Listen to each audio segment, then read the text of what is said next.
I found in almost all the games I played, particularly competitive field games at a very high level, that I never liked being centre forward. But I like guarding the back and I like planning the game.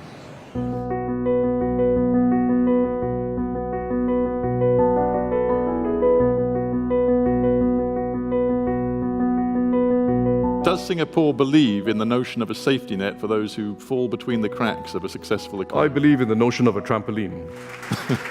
It's not just about transactions, it's not about the size of grant, it's about keeping alive a culture where I feel proud that I own my home and I earn my own success through my job. It is critical that we sustain a system where everyone is moving up. In other words, before we think about the issue of relativities, which is what inequality is about, we have to think about the issue of how can we make sure that everyone moves up, including those in the broad middle of our society, the middle class. Because once that escalator stops, once that escalator that carries everyone up stops, the problems of inequality and all the problems of me against you, this group against that group, become much sharper. And this is exactly what has happened in a whole range of advanced economies. To address these challenges, to address this perfect long storm, we need new rules of the game internationally to preserve geopolitical stability, but we also need a new era of investment. Investment in energy security, in climate and pandemic security, investment in the developing world. I would like to suggest that none of us have a monopoly over compassion.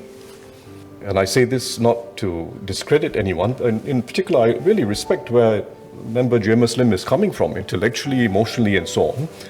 But don't assume that, no one should assume that you have a monopoly over compassion.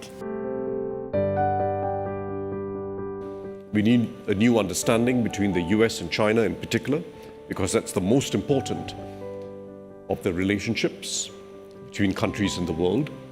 We need stability. But more than stability, we need a way of collaborating between the major powers, with the mid-sized powers, and small countries like Singapore and many others playing our role. It's an opportunity.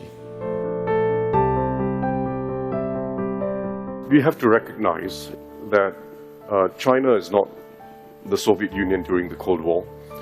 China will continue to be a growing and emerging economy, and it will develop capabilities.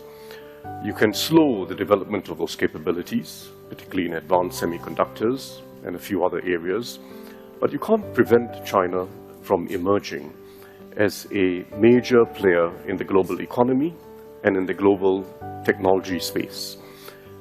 The question is whether you eventually want China as a formidable economy to be distrustful of you, to be in a relationship of antagonism, or whether you want interdependence.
And I feel the time is now right for me to serve in this role and keep the Singapore system strong, keep our social compact strong by being that unifying figure and ensuring that the integrity of the system is here to last.